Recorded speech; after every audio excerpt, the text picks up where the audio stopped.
This is me, Kamran Kamml Khan, and today is my first lecture about IELTS. We are going to start from today. This is going to be the first lecture, and as I mentioned before that, we will move apple pie other. Whole course is quite sequential and systematic, so you don't have to jump from here. You need to watch lecture number first, then lecture number second, and that way you will move forward. And I hope this is going to be a very fruitful lecture. You don't have to take admission anywhere for IELTS.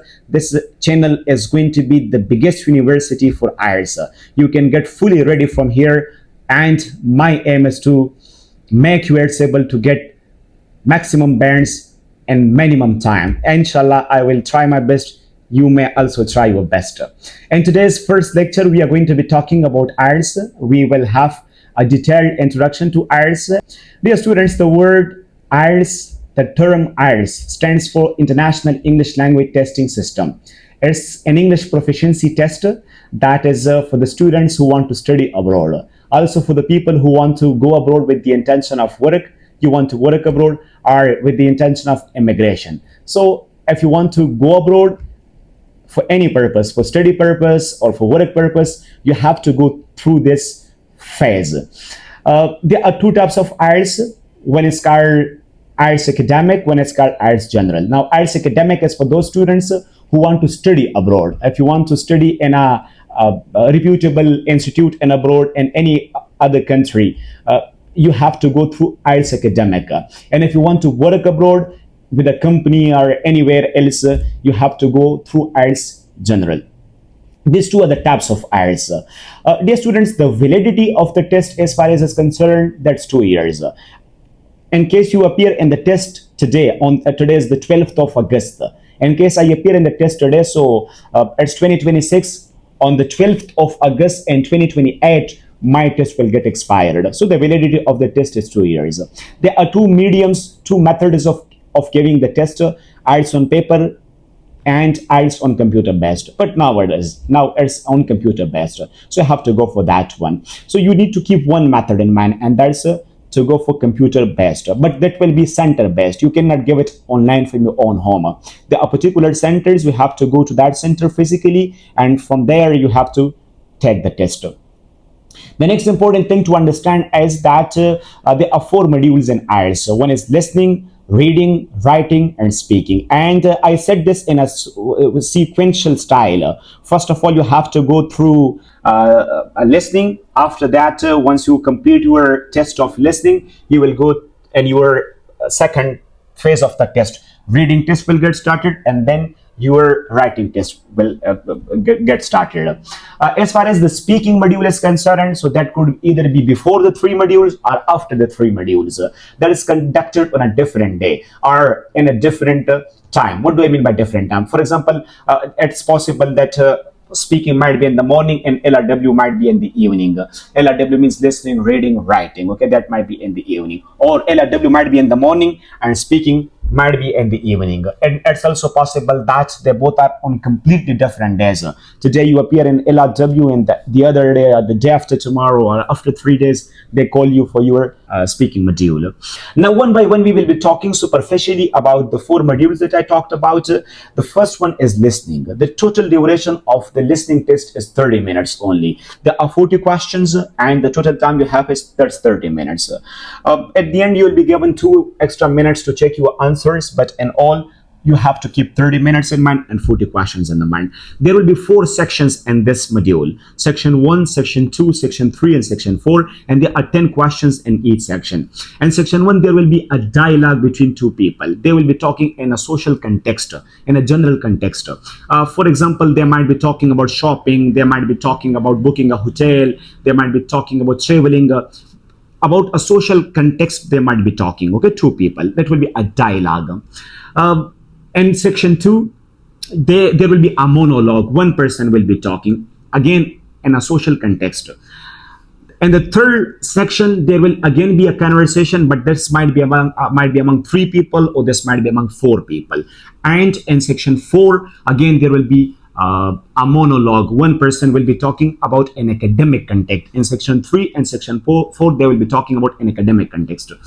For example, there will be a professor. He will be giving a lecture and students would be listening to him. So that's how that's conducted. 40 questions are there, and there are 6 question types.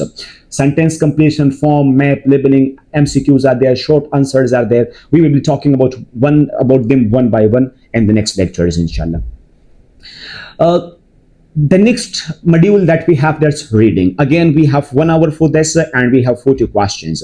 There will be 3 passages, and there are 12 type questions, 12 question types. We will also be talking about them in the future in detail, inshallah, and that's going to be very easy. That's going to be very fascinating. The third section in IELTS, the third module we have in IELTS, that's writing module. In writing module, again, we have 1 hour. The total time of the test, duration of the test, that's 1 hour. We have 2 tasks here. We have task 1 and task 2. And task 2, whether you go for IELTS academic or IELTS general, you have to write an essay. There are 5 types of essay. We will be talking about them in the future. Opinion essays there, discussion essays there. Besides that, advantages, disadvantages essays there. Double question essay is there, and I'm missing one. All right, okay. The 5 type of question. Now I'm forgetting which one did I forget. But 5 types of essay we will be talking about in the next lecture, when we particularly will be recording a lecture about the writing module. Whether you go for IELTS academic or for IELTS general, you have to write an essay. That's called task 2. And there is task 1. Now, if you appear in IELTS academic, you have to write a report then. And if you appear in IELTS general, you will write a letter then. And we are going to be having an individual episode about that, and that's going to be very easy. You don't have to worry about that. Finally, we have speaking module.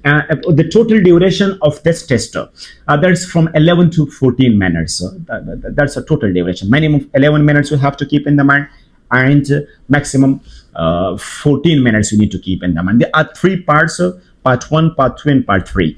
Let's call the Part 1 the introduction part, in which questions will be asked. There will be very short questions, and the answer to these questions will be maximum 3 sentences or minimum 2 sentences. And all the questions will be about you. That's why we call this introduction part. For example, what day of the week do you like the most? Please tell me something about your hometown. Or besides that, okay, what are your hobbies? In the same way, what type of books do you like to read? All the questions will be about you. All right, okay, that's why we call this the introduction part. The second part, that's called presentation part. A cue card is given to you, and you have to talk on a particular, you will be given 1 minute to prepare on that particular topic that will be given to you, and you have to speak on that topic for 2 minutes. Nobody will interfere. The examiner will be silent, and he'll be listening you for 2 minutes. No worries, you don't have to worry, because I will tell you the tips and the steps to become able to talk about or any topic, unknown topic, that's given to you for 2 minutes, and that's going to be a piece of cake. The third part, that's called discussion part. And discussion part, you are having a conversation with the interviewer, with the examiner. He will be questioning you, and you have to answer. But these questions will be about the topic that you already explained. For example, if the topic was about books that was given to you, so he might question you about books. Okay, that do you read fiction, like fictions or non-fictions? That's how the questions are asked.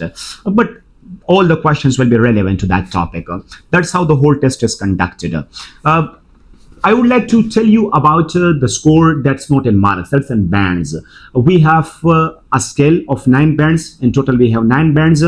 And you have to get marks. You get marks are scored from 1 to 9. You cannot get 0. 0 means if you don't appear in the test, then you get 0. And if you appear, you get from 1 to 9. How to get maximum scores? This course is going to be very helpful. Stay connected with us and make the most of this. We are waiting to listen positive feedback from you that will give us motivation to keep up this series and to keep up giving benefits to all of you. Thank you so much, students.